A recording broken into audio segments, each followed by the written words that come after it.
Welcome to Hemis kitchen. ஹெமிஸ் கிச்சனில் இன்றைக்கி என்ன ரெசிபி செஞ்சு காட்ட போகிறேன்னா, ஒரு நான்வெஜ் ரெசிபி தாங்க செய்ய போகிறேன். அதுவும் சிக்கனில் தேங்காய் பால் ஊற்றி ஒரு கிரேவி பண்ண போகிறேன். அவ்வளோ டேஸ்ட்டாக அட்டகாசமாக இருக்குங்க. ஒரே மாதிரி நம்ம சிக்கன் கிரேவி செய்யாமல் இந்த மாதிரி வித்தியாசமாக செய்யும்போது வீட்டில் இருக்கிறவங்களும் நல்லா விரும்பி சாப்பிடுவாங்க. வாங்க அதை எப்படி செய்கிறதுன்னு பார்க்கலாம். நான் இன்றைக்கி லெக் பீஸை தாங்க கட் பண்ணி எடுத்திருக்கேன். நான் செஸ் பீஸ்லாம் வாங்கலை. இதில் கிரேவி வைக்கும்போது அவ்வளோ டேஸ்ட்டு சூப்பராக இருக்குங்க.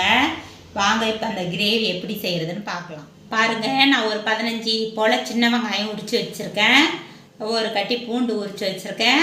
ஒரு 50 கிராம் இஞ்சி எடுத்திருக்கேன். நான் எடுத்த சிக்கன் 1 கிலோ அளவுக்கு இருக்குது. அதனால் இதுக்கு இவ்வளோ பொருளும் நான் போடுறேன். இதை ஒரு மிக்சி ஜாரில் பச்சையாகவே சேர்த்துக்கலாம், வதக்கலாம் வேணாம். எல்லாத்தையுமே பச்சையாக போட்டு நம்ம அரைச்சி எடுக்க போகிறோம். பாருங்கள், நான் 1/2 ஸ்பூன் ஜீரகம் எடுத்திருக்கேன், 1/2 ஸ்பூன் சோம்பு, 1 ஸ்பூன் மிளகு எடுத்திருக்கேன். அதையும் இது கூடவே போட்டுக்கலாம். போட்டுட்டு இதை ஒரு நைஸாக பேஸ்ட்டு மாதிரி அரைச்சிட்டு வந்துடுறேன். பாருங்கள், இதை நான் கொஞ்சம் அரைச்சிட்டு வந்துட்டேன். இது கூடயே ஒரே ஒரு தக்காளி பழம் கட் பண்ணி போட்டுக்கிறேங்க. நான் காஷ்மீரி மிளகாய் தண்ணியில் ஊற வச்சுருந்தேன். ஒரு 5-6 மிளகாய் எடுத்திருக்கேன். அதையும் இது கூட போட்டு நம்ம நைஸாக பேஸ்ட்டாக அரைச்சிட்டு வந்துடுறேன். சிக்கன் கிரேவி பண்ணுறதுக்கு ஒரு கடாய் வச்சுட்டேன். எண்ணெய் ஊற்றிக்கலாம். நான்வெஜ்னாலே கொஞ்சம் எண்ணெய் கூடுதலாக தாங்க ஊற்றி செய்வோம். நான் ஒரு 50 ml எண்ணெய் ஊற்றிருக்கேன். எண்ணெய் ஹீட் ஆகட்டும். எண்ணெய் நல்லா சூடாயிடுச்சு. நான் கல்பாசிப்பு கொஞ்சம் போட்டுக்கிறேன். ஒரு 3 கிராம்பு, 3 ஏலக்காய், கொஞ்சோண்டு பட்டை, 2 துண்டு பட்டை போட்டிருக்கேன் தாளிக்கிறதுக்கு. பாருங்கள், பட்டை எல்லாம் நல்லா பொரிஞ்சிடுச்சு. நான் ஒரு பெரிய வெங்காயம் பெரிய சைஸில் கட் பண்ணி வச்சுருக்கேன். அதையும் போட்டுக்கலாம். போட்டு நல்லா ப்ரௌனிஷாக வதக்கி விடுங்க. பாருங்கள், வெங்காயம் நல்லா வதங்கிக்கிட்டு இருக்கு. இந்த ஸ்டேஜில் நம்ம கருவேப்பிலை கொஞ்சம் போட்டுக்கலாம். 2 பச்சை மிளகாய் எடுத்திருக்கேன். அதை உடச்சி விட்டு சேர்த்துக்கலாம். நான் தேங்காய் ஊற்றிருக்கேங்க, அதனால தான் நுரைக்குது. நீங்கள் சமையலுக்கு எந்த எண்ணெய் யூஸ் பண்ணுவீங்களோ அதை யூஸ் பண்ணி கூட நீங்கள் கிரேவி வச்சுக்கோங்க. மீடியம் சைஸில் நான் 2 தக்காளி பழம் கட் பண்ணி வச்சுருக்கேன். அதையும் போட்டுக்கலாம். உப்பு தேவையான அளவுக்கு போட்டு நல்லா வதக்கிக்கலாம். நல்லா குழைவாக வதக்கி விடுங்க. பாருங்கள், வெங்காயம் தக்காளி நல்லா வதங்கிடுச்சு. இந்த ஸ்டேஜில் நம்ம அரைச்சி வச்ச மசாலாவை இது கூட சேர்த்துக்கலாம்.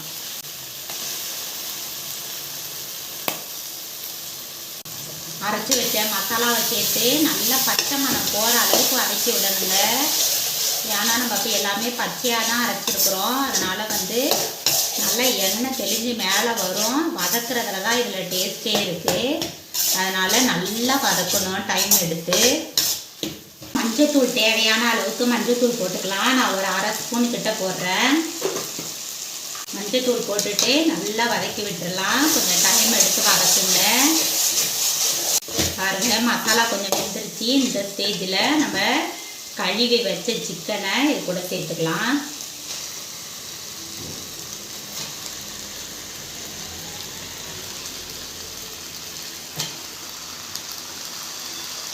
தண்ணிக்கினி எதுவும் ஊற்றக்கூடாது. இந்த மசாலாலேயே இந்த சிக்கனை நல்லா பெரட்டி நல்லா வேக வைக்கணும். அதுக்கப்புறம் தான் நம்ம தண்ணி ஊற்றணும். ஏற்கனவே சிக்கனில் தண்ணி விடுங்க. அதனால் இந்த மசாலாலேயே நல்லா அந்த சிக்கனை போட்டு நல்லா வதக்கி விட்டுடலாம். ஒரு 2 நிமிஷத்துக்கு ஒரு வாட்டி வதக்கி விடுவோம். பாருங்கள், நல்லா நம்ம சிம்லேயே வச்சு நல்லா இதை நம்ம வதக்கி விட்டுருக்கோம். தண்ணியே ஊற்றலை. இதில் இருக்கிற தண்ணியிலேயே இந்த சிக்கன் வெந்துக்கிட்டு இருக்கு. பாருங்கள், லைட்டாக எண்ணெய் கசிஞ்சு மேலே வருது. கொஞ்சம் டைம் எடுத்து வதக்குங்க. அப்போ தான் டேஸ்ட்டு சூப்பராக இருக்கும். பாருங்கள், இன்னும் நான் தண்ணி ஊற்றலை. இதுலேயே நல்லா வெந்துருச்சு பாதி வேக்காடு. இன்னும் கொஞ்சம் நம்ம இன்னும் கொஞ்சம் வதக்கணும். கொஞ்சம் எண்ணெய் தெளிஞ்சு வர்ற வரைக்கும் வதக்கணும். அப்போ தாங்க டேஸ்ட் நல்லாயிருக்கும். இப்போ சிம்லேயே வச்சிடலாம். பாருங்கள், இந்த கிரேவிக்கு இன்னும் டேஸ்ட்டு கொடுக்குற மாதிரி நம்ம லாஸ்ட்டாக ஒரு பொருள் சேர்க்க போகிறோம். என்னன்னு பார்த்தீங்கன்னாக்கா தேங்காய் பால் தாங்க. நான் ஒரு 1/2 மூடி தேங்காய் எடுத்து 1 கிலோ சிக்கனுக்கு 1/2 மூடி தேங்காய் கரெக்டாக இருக்கும். 1/2 மூடிக்கும் கம்மியாக தான் எடுத்தேன். திக்கான பாலாக எடுத்து இப்போ இந்த சிக்கனில் சேர்த்துக்கிறேங்க. அவ்வளோதான். நம்ம தண்ணி கிண்ணி எதுவுமே சேர்க்க வேணாம். இந்த தேங்காய் பால்லையே அந்த கிரேவி அந்த சிக்கன் நல்லா வெந்துடும். நல்லா பச்சை ஸ்மெல் போக நல்லா வதக்கிட்டோம். இதுக்கு நான் காரம்னு பார்த்தீங்கன்னா எதுவுமே மிளகாத்தூள்லாம் சேர்க்கல. உங்களுக்கு எனக்கு வந்து இந்த காஷ்மீரி மிளகா, அதுக்கப்புறம் மிளகு, பச்சை மிளகாவிலே காரம் எனக்கு கரெக்டாக இருந்துச்சு. உங்களுக்கு காரம் பத்தலைனாக்கா நீங்கள் தனி மிளகாத்தூளோ இல்லை வீட்டில் அரைச்ச குழம்பு மிளகாத்தூளோ சிக்கன் மசாலா தூளோ எது வேணாலும் சேர்த்துக்கலாம். எனக்கு காரம் கரெக்டாக இருக்கிறதுனால நான் இதோடையே நான் நிப்பாட்டிக்கிறேங்க. அது வெயிலுக்கு ரொம்ப காரம் சேர்த்துக்காதீங்க. அதனால தான் நான் தேங்காய் பால் ஊற்றி இன்றைக்கி இந்த சிக்கன் கிரேவி பண்ணுறேன். அவ்வளோ டேஸ்ட்டு சூப்பராக இருக்குங்க. இப்போ நம்ம சிம்லேயே வச்சு மீதி இருக்கிற சிக்கனையும் இந்த தேங்காய் பாலில் தான் வேக வைக்க போகிறோம். சிம்மில் வச்சு நம்ம இதை வேக வச்சிடலாம். இப்போது பாருங்கள், நல்லா வந்து இந்த கிரேவி கொதிச்சிடுச்சு. சிக்கன்னு நல்லா வந்து வெந்துருச்சு. இந்த ஸ்டேஜில் நம்ம வந்து ஒரு 1/4 பழம் லெமன் புளிஞ்சு ஊற்றிக்கலாம். ரொம்ப ஊற்றாதீங்க, ஒரு 1/4 பழம் புளிஞ்சு ஊற்றினா போதும். ஊற்றிட்டு நல்லா மிக்ஸ் பண்ணி விட்டுடலாம். உங்களுக்கு நல்ல கிரேவி பக்குவத்தில் வேணும்னாக்கா நீங்கள் கிரேவி பக்குவத்தில் இறக்கிக்கலாம். கொஞ்சம் வந்து உங்களுக்கு ஊற்றி சாப்பிட்ற மாதிரி வேணும்னா இந்த பக்குவத்திலே இறக்கிடலாங்க. அவ்வளோ டேஸ்ட்டு சூப்பராக இருக்கும். ஒரு வாட்டி இந்த மாதிரி திக்கான தேங்காய் பால் ஊற்றி செஞ்சு பாருங்கள்.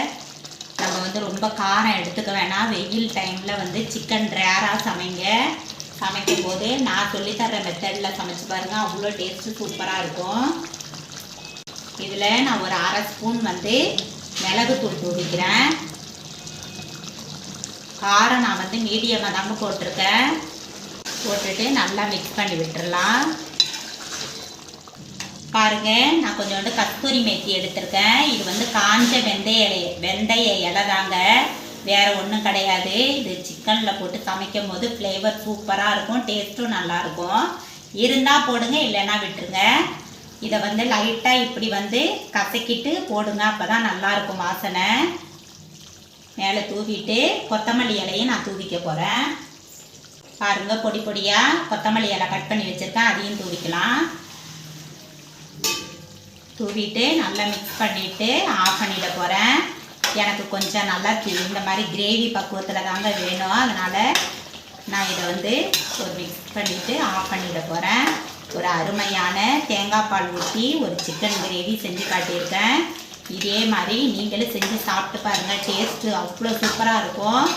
வீட்டில் நீங்கள் செஞ்சு கொடுத்தீங்கன்னா திரும்ப திரும்ப செய்ய சொல்லுவாங்க. அந்த அளவுக்கு ருசி அவ்வளோ டேஸ்ட்டாக இருக்குங்க. நம்ம சின்ன வெங்காயம்லாம் அரைச்சி போட்டிருக்கோம். ஒரே மாதிரி செய்யாமல் இந்த மாதிரி டிஃப்ரெண்ட்டாக செய்யுங்க. அவ்வளோதாங்க, நம்மளோட சிக்கன் கிரேவி ரெடி ஆயிடுச்சு. பாருங்கள், இந்த மாதிரி ஒரு வித்தியாசமான வீடியோ வேணும்னா மறக்காமல் கமெண்ட்ஸில் சொல்லுங்கள். நான் வந்து போடுறதுக்கு ரெடியாக இருக்கேன். இந்த வீடியோ உங்களுக்கு ரொம்ப பிடிச்சிருக்குன்னு நினைக்கிறேன். பிடிச்சிருந்தா நம்ம சேனலுக்கு மறக்காமல் லைக் பண்ணுங்கள், ஷேர் பண்ணுங்கள், சப்ஸ்கிரைப் பண்ண மறந்துடாதீங்க. பக்கத்தில் இருக்கிற பெல் பட்டனை கிளிக் பண்ணிவிடுங்க. அப்போ தான் நான் போடுற ஒவ்வொரு வீடியோவும் உங்களுக்கு உடனே வரும். தேங்க்யூ.